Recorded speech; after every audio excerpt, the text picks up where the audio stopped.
हर इंसान का एक सपना होता है कि उसका एक सुंदर सा आशियाना हो और उस सुंदर से आशियाने में वो अपने परिवार के साथ सुख दुख की ज़िंदगी व्यतीत कर सके। लेकिन क्या हो अगर आपको यह कहा जाए कि आप अपना घर खाली कर दें और आपको उस घर की कीमत के हिसाब से दोगुनी तिगुनी कीमत दी जाए। ऐसे में आपका जवाब क्या होगा? शायद ज़्यादातर लोगों का जवाब हाँ में ही होगा, लेकिन फिर भी कुछ लोगों का जवाब ना भी हो सकता है। इसकी वजह उनकी घर से जुड़ी उनकी यादें और कुछ लोगों की जिद भी हो सकती है। दोस्तों, इस वीडियो में हम 5 ऐसे ही जिद्दी मालिकों के बारे में जानेंगे जिन्होंने किसी भी कीमत पर अपने घर को नहीं छोड़ा। हेलो फ्रेंड्स, मेरा नाम है योगेश और आप देख रहे हैं story cafe. Number 5, Luo badger. China के विलियन सिटी के हाईवे पर एक ऐसा घर है जो कि इस शहर के हाईवे के बीचों बीच पड़ी है और इसके पीछे की वजह है 2 बूढ़े दंपत्ति की जिद। दरअसल जब यहाँ की सरकार द्वारा इस शहर में 4 लेन सड़क के हाईवे का निर्माण होना था, तब सरकार द्वारा दिए गए जमीन की मालिकों को रकम इतनी बड़ी थी कि कोई भी मना नहीं कर पाया, सिवाय लुओ बैजर और उनके वाइफ के, जो कि चाइना के विलियन सिटी में ही रहते हैं। मकान मालिक का कहना था कि उनको उनकी जमीन की जो रकम मिल रही है वो उनके हिसाब से कम है। हाईवे के निर्माण के कॉन्ट्रैक्टर के कई बार समझाने पर भी जब वो नहीं माने तो बाद में उन्होंने उस घर के बिना ही सड़क का निर्माण शुरू कर दिया और बाकी के घरों को तोड़ते वक्त इस घर को भी थोड़ी बहुत हानि हुई और सुनने में आता है कि अभी भी उस घर में लोग रहते हैं। नंबर 4, मेजफील्ड। अमेरिका के सियाटल सिटी में जब तेजी से बड़ी बड़ी बिल्डिंग्स का निर्माण अचानक शुरू हुआ तो ऐसे में नामी कंपनी वहां पर एक शॉपिंग मॉल बनाने को लेकर आई। बाकी सब कुछ उनके हिसाब से ही हो रहा था, लेकिन एक इकलौता घर उनके मॉल के बीचों बीच आ रहा था, जो कि एक 84 साल की बूढ़ी औरत का था और वो उसी घर में रहती थी। मॉल के मालिक द्वारा दिए गए 40 लाख के ऑफर के भी उस लेडी ने ठुकरा दिया।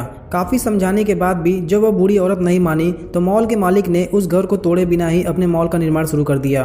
मॉल के बनने के 1 साल बाद ही मॉल के मालिक और मकान मालिक के बीच दोस्ती हो गई। मॉल के मालिक ने कई बार उस लेडी को अपने शॉपिंग मॉल से फ्री में राशन दिया। 87 साल की उम्र में जब उस लेडी की डेथ हो गई तो उस घर के ओनरशिप का अधिकार मॉल के मालिक को ही मिला, जो कि इस बूढ़ी औरत के इच्छा के अनुसार था। दोस्तों, इस इंटरेस्टिंग स्टोरी पर बनी एक हॉलीवुड की एनिमेटेड फिल्म भी है जिसका नाम है up. Number 3, Chinese motorway. China के एक शहर में 4 लेन सड़क का निर्माण किया जा रहा था कि बीच में एक घर इस 4 लेन सड़क के निर्माण में अड़चन बन रहा था। जब बुलडोजर और पैसों के साथ कॉन्ट्रैक्टर उनके पास गया तो मकान मालिक ने उसे बेचने से साफ इनकार कर दिया और फलस्वरूप उन्होंने उस घर को तोड़े बिना ही अपना काम आगे बढ़ाया। इस जिद्दी मकान मालिक की वजह से जो सड़क 4 लेन बनते हुए आ रही थी, उनको इस घर की वजह से इस सड़क को 2 लेन करके फ्लाईओवर ब्रिज बनाना पड़ा और आज भी यह घर इस ब्रिज के बीचों बीच पड़ा है। दोस्तों, मेरे हिसाब से सरकार द्वारा दिए गए आम नागरिकों को उनके अधिकार का गलत फायदा उठाना बिल्कुल भी ठीक नहीं है। इसमें आपकी क्या राय है? कमेंट में जरूर बताएं। Number 2, Yangtze village.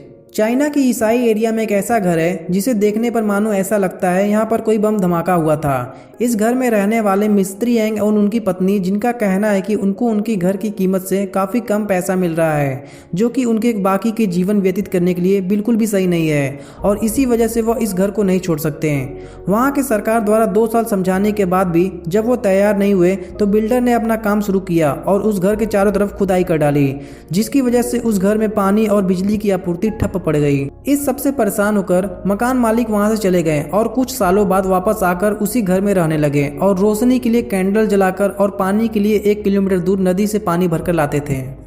Number 1, Austin springs. Downtown शहर में जब अचानक कंस्ट्रक्शन के कामों में तेजी आई तो वहां के प्रॉपर्टी के रेट आसमान छूने लगे। ऐसे में यहां पर होते विकास को देखकर बाकी के कंस्ट्रक्शन कंपनियां इसी ओर खींच चली आईं। सभी प्रॉपर्टी के मालिक को उनकी प्रॉपर्टी के लिए एक उम्मीद से बड़ी रकम मिल रही थी। वही बनाए जा रहे बिल्डिंग के एरिया प्लान में एक घर बीच में आ रहा था, जिसको खरीदने के लिए बिल्डर ने मकान मालिक को $1 मिलियन का ऑफर दिया, जो कि प्रॉपर्टी के मालिक ने ठुकरा दिया। मकान मालिक ने अपने ही घर से एक पिज्जा स्टोर शुरू करने की सोची, लेकिन बात तब बिगड़ गई जब कंस्ट्रक्शन ने अपना काम शुरू किया और एक बड़ी बिल्डिंग खड़ी कर दी, जिस वजह से उस मकान मालिक का घर तीनों तरफ से कवर हो चुका था। अंत में इन सबसे परेशान होकर मकान मालिक ने 2011 में अपना घर उसी कंस्ट्रक्शन कंपनी को $7.5 लाख में बेच दिया, जो कि 4 साल पहले उसको उसी घर के $1.5 मिलियन मिल रहे थे। इसलिए कहते हैं गलत फैसले को लेकर जिद करना सही नहीं होता। दोस्तों, इस वीडियो पर की गई हमारी छोटी सी मेहनत आपको कैसी लगी, यह बताने के लिए लाइक डिसलाइक आपको जो भी ठीक लगे जरूर करें। हम मिलते हैं आपसे नेक्स्ट वीडियो में।